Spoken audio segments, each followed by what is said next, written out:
today I took a walk in the park and I happened to come across an interesting aircraft. This is a J-6. The J-6 has the NATO reporting name Farmer.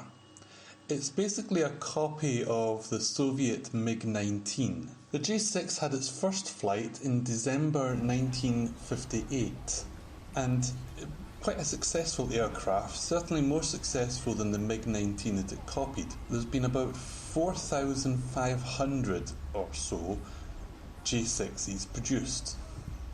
In comparison, the MiG-19 only produced 2,172. That's still quite a large number. The MiG-19 produced over 2,000 units. Compared to many Western aircraft, that's quite large numbers of production. But the MiG-19 actually had quite a short service life. Very quickly it was replaced by the MiG-21, which was a considerable improvement on the MiG-19.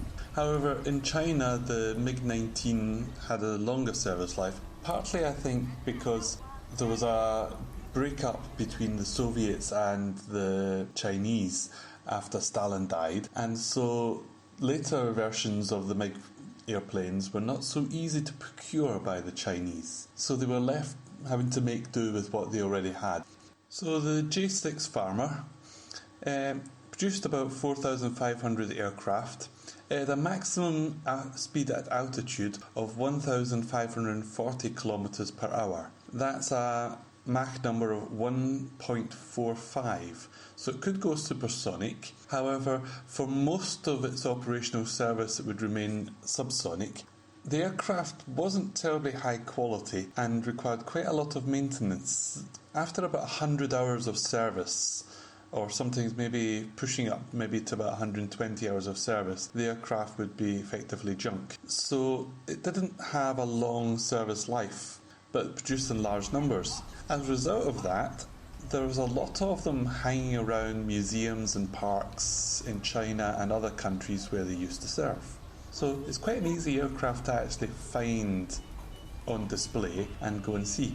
Even though this aircraft was first produced in 1958, there are still some countries using them. Myanmar, aka Burma, has one, and North Korea still has 97 operational J-6s. But they were used by a good number of countries in the past.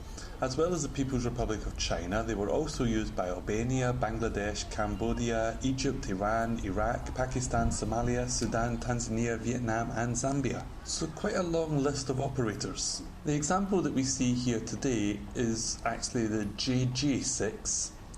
The JJ stands for Jiangji Ji Jiao Liang Ji, which is the training version of the J6. You'll notice that it has a twin cockpit. There's space for a pilot and an instructor. It's ever so slightly longer than the base model J6. Usually the J6 is fitted with 3 cannons. There's one on each of the wing roots and another one on the starboard side of the fuselage. Now this is a training version, so there's only one cannon fitted to this on the starboard side of the fuselage. It would carry around 55 rounds of ammunition for this cannon.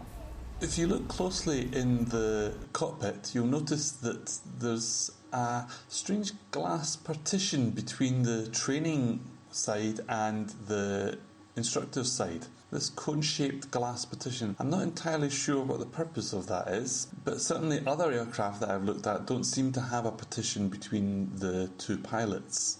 I'm guessing it's possibly to ensure that the cockpit remains pressurised should one side be open for some reason or other.